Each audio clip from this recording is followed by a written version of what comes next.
Hello दोस्तों, हमारे channel the history में आपका स्वागत है। आज बताने वाले हैं हम आपको दुनिया के सबसे पहला और सबसे बड़ा यूनिवर्सिटी नालंदा विश्वविद्यालय के बारे में। तो बने रहिए इस वीडियो में। नालंदा विश्वविद्यालय पर 3 बार आक्रमण हुआ था, परंतु सबसे विनाशकारी हमला सन 1193 में हुआ था बख्तियार खिलजी के द्वारा। परिणाम स्वरूप सबसे प्राचीन नालंदा विश्वविद्यालय जलकर नष्ट हो गया। आइए इस वीडियो में जानते हैं कि कैसे नालंदा विश्वविद्यालय का पतन हुआ और इसके पीछे क्या कारण थे, साथ ही कुछ महत्वपूर्ण इतिहास। प्राचीन भारत में नालंदा विश्वविद्यालय उच्च शिक्षा का सर्वाधिक महत्वपूर्ण और विश्वविख्यात केंद्र था। यह दुनिया का सबसे पुराने विश्वविद्यालय में से एक है। इसकी स्थापना 5वीं शताब्दी में गुप्त वंश के शासक सम्राट कुमार गुप्त ने की थी और महेंद्रादित्य के खिताब को अपनाया था। यह विश्वविद्यालय पटना, वर्तमान बिहार राज्य से 95 किलोमीटर दक्षिण पूर्व और राजगीर से 12 किलोमीटर उत्तर में एक गांव के पास स्थित है। महान बौद्ध धर्म के अनेक पुराभिलेखों और 7वीं सदी में भारत भ्रमण के लिए आए चीनी यात्री ह्वेनसांग तथा इत्सिंग के यात्रा विवरणों से इस विश्वविद्यालय के बारे में विस्तृत जानकारी प्राप्त होती है।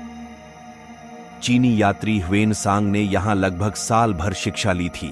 हम आपको बता दें कि विश्व का यह प्रथम पूर्णतः आवासीय विश्वविद्यालय था और उस समय इसमें तकरीबन 10,000 विद्यार्थी और लगभग 2,000 अध्यापक थे।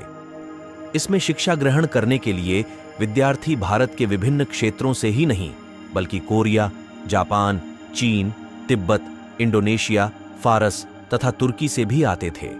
तो आइए जानते हैं कि कैसे नालंदा विश्वविद्यालय का पतन हुआ और इसके पीछे क्या कारण थे। अभिलेखों के अनुसार नालंदा विश्वविद्यालय आक्रमणकारियों ने 3 बार नष्ट किया था, लेकिन केवल 2 बार ही इसको पुनर्निर्मित किया गया। पहला विनाश स्कंदगुप्त 456 से 467 ईस्वी के शासनकाल के दौरान मिहिर कुल के तहत ह्यून के कारण हुआ था, लेकिन स्कंदगुप्त के उत्तराधिकारियों ने पुस्तकालय की मरम्मत करवाई और एक बड़ी इमारत के साथ सुधार दिया था। दूसरा विनाश 7वीं शताब्दी की शुरुआत में गौदास ने किया था। इस बार बौद्ध राजा हर्षवर्धन 606 से 648 ईस्वी में विश्वविद्यालय की मरम्मत करवाई थी। तीसरा और सबसे विनाशकारी हमला 1193 में तुर्क सेनापति इख्तियारुद्दीन मोहम्मद बिन बख्तियार खिलजी और उसकी सेना ने प्राचीन नालंदा विश्वविद्यालय को नष्ट कर दिया था। ऐसा माना जाता है धार्मिक ग्रंथों के जलने के कारण भारत में एक बड़े धर्म के रूप में उभरते हुए बौद्ध धर्म को सैकड़ों वर्षों तक का झटका लगा था और तब से लेकर अब तक यह पूर्ण रूप से इन घटनाओं से नहीं उभर सका है। तो आइए अब जानते हैं कि आखिर बख्तियार खिलजी ने नालंदा विश्वविद्यालय को क्यों नष्ट कर दिया था। बात उस समय की है जब बख्तियार खिलजी ने उत्तर भारत में बौद्धों द्वारा शासित कुछ क्षेत्रों पर कब्जा कर लिया था और एक बार वह काफी बीमार पड़ा। उसने अपने हकीमों से काफी इलाज करवाया, मगर वह ठीक नहीं हो सका और मरणासन्न स्थिति में पहुंच गया। तभी किसी ने उसको सलाह दी कि वह नालंदा विश्वविद्यालय के आयुर्वेद विभाग के प्रमुख आचार्य राहुल श्रीभद्र को दिखाए और इलाज करवाए, परंतु खिलजी इसके लिए तैयार नहीं था। उसे अपने हकीमों पर ज्यादा भरोसा था। वह यह मानने को तैयार नहीं था कि भारतीय वैद्य उसके हकीमों से ज्यादा ज्ञान रखते हैं या ज्यादा काबिल हो सकते हैं। लेकिन अपनी जान बचाने के लिए उसको नालंदा विश्वविद्यालय के आयुर्वेद विभाग के प्रमुख आचार्य राहुल श्रीभद्र को बुलवाना पड़ा।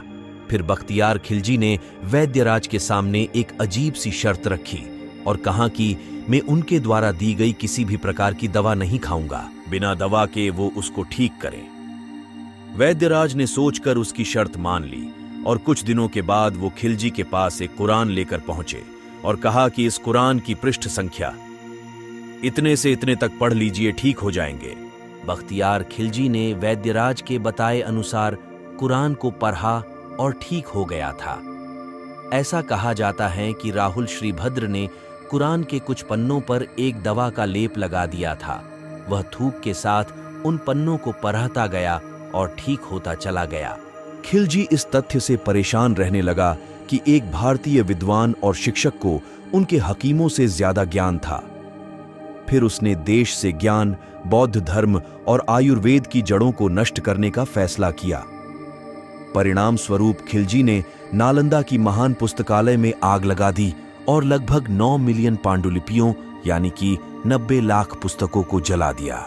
ऐसा कहा जाता है कि नालंदा विश्वविद्यालय में इतनी किताबें थीं कि वह 3 महीने तक जलती रहीं। इसके बाद खिलजी के आदेश पर तुर्की आक्रमणकारियों ने नालंदा के हजारों धार्मिक विद्वानों और भिक्षुओं की भी हत्या कर दी।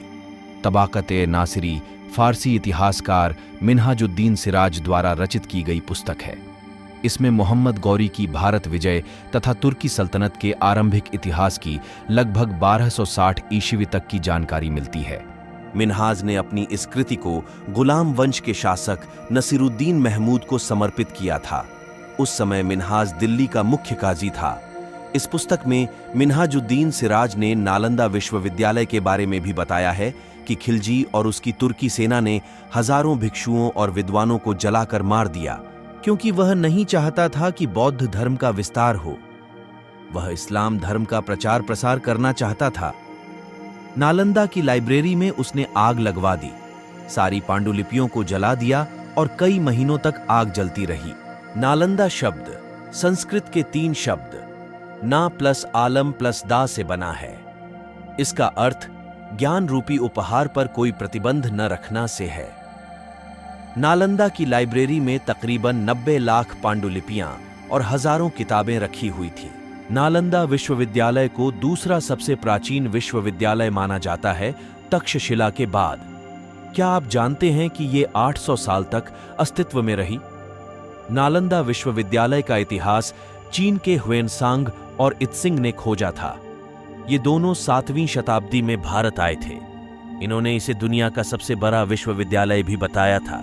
इस विश्वविद्यालय में चयन मेरिट के आधार पर होता था और निःशुल्क शिक्षा दी जाती थी। साथ ही उनका रहना और खाना भी पूरी तरह निःशुल्क होता था।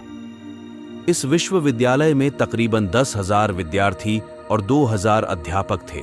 इस विश्वविद्यालय में भारत ही नहीं बल्कि कोरिया, जापान, चीन, तिब्बत, इंडोनेशिया, ईरान, ग्रीस, मंगोलिया आदि अन्य देशों के छात्र पढ़ने के लिए आते थे। नालंदा में ऐसी कई मुद्राएं मिली हैं जिससे मालूम होता है कि इसकी स्थापना 5वीं शताब्दी में गुप्त वंश के शासक कुमारगुप्त ने की थी। इस विश्वविद्यालय को बनाने का उद्देश्य ध्यान और आध्यात्म के लिए स्थान को बनाने से था और ऐसा कहा जाता है कि गौतम बुद्ध खुद कई बार यहां आए और रुके भी थे। नालंदा विश्वविद्यालय की लाइब्रेरी 9 मंजिल की थी और इसके 3 भाग थे, रत्नरंजक, रत्नोदधि और रत्न सागर। क्या आप जानते हैं कि इसमें धर्मगूंज नाम की लाइब्रेरी भी थी? इस विश्वविद्यालय में हर्षवर्धन, धर्मपाल, वसुबंधु, धर्मकीर्ति, आर्यवेद, नागार्जुन आदि कई अन्य विद्वानों ने पढ़ाई की थी। उस समय यहाँ literature, astrology, psychology, law, astronomy, science, warfare, इतिहास, मैथ्स, आर्किटेक्चर, भाषा विज्ञानम, इकोनॉमिक, मेडिसिन आदि कई विषय पढ़ाए जाते थे। सबसे खास बात इस विश्वविद्यालय की यह थी कि कोई भी फैसला सबकी सहमति से लिया जाता था, यानी अध्यापकों के साथ छात्र भी अपनी राय देते थे। यानी यहाँ पर लोकतांत्रिक प्रणाली थी। नालंदा विश्वविद्यालय के अवशेष 1.5 लाख वर्ग फीट में मिले हैं।